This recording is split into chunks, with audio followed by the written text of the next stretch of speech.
የትግራይ ተወላጆች በሱዳን ጦር እየተሳተፉ ነው እና ለምንድነው በሱዳን ጦር የሚሳተፍ ብሎ የሚጠይቅ አካል የለም። ዋናው ዓላማቸው በሱዳን ጦር ይሳተፉ እንጂ ዋና ዓላማቸው ወልቃይት ነው።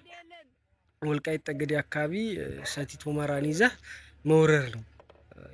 ያ ደግሞ የሱዳን ኃይሎች እገዛ እንዲያደርጉላቸው ይፈልጋሉ። ስለዚህ ለሱዳን ጦር ለአልቡርሃን መፋለም ደግሞ ግዴታ ነው። ይሄ ቪዲዮ የሚያሳየው መደኒ በደንብ ተመልከቱት። መደኒ ጅዋ ታመደና ኮኒና መደኒ አይተናልና ከውኸ عمرنا عمرنا يسيك هون نقلي يلن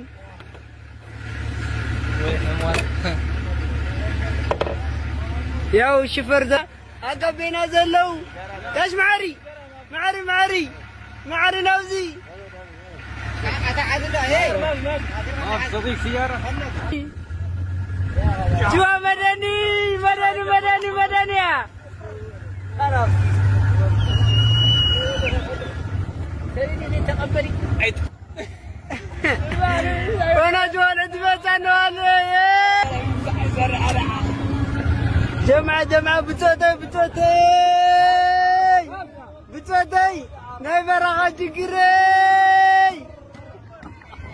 هذه تكنيك نجارات كيتكم عينا تفرت نجورالنا كوزوت أنزل حبرتسب ناقا دقافي الرقاقيتنا عينا بتاعنا سؤال حبرتسبنا قلنا زلنا لا مكتل البراري تقراي سعر سودان تقراي سعره جنرال براند بردا انا دحرجا ያው እንግዲህ እንደሰማችኋቸው ነው። ዋና ዓላማቸው የወልቃይት ጠገዴ አካባቢ መውረር ነው። በዚህ ደግሞ በነገራችን ላይ ከሰሞኑ በርካታ የድሮን ጥቃቶችን እያስተናገዱ ይገኛሉ። የድሮን ጥቃቱ ማን ያደረሰው በማን በኩል ነው የደረሰው የሚለው የተረጋገጠ መረጃ የለም። የጥቃት አድራሹ ማን እንደሆነ አይታወቅም። ነገር ግን ከአርሚ ሰባ ላይም ሸረሪና ላይም በዚህ በሸራሮ በኩልም የድሮን ጥቃቶችን አስተናግደዋል። አንድ ወጣት ደግሞ ምን ሲል ሰማሁት፣ ጦርነት በቃን ወይም ደግሞ ወጣቱ ራሱን ማቆም አለበት፣ ጦርነት ባለመሄድ መኖር ይፈልጋለሁ ቢል ይሻላል ወጣቱ ይላልና እንደዚህ ሊወራህ እየመጣ እንዴት ነው አንተ ጦርነት በቃ ልል የምልችለው? እኔ አልችልም።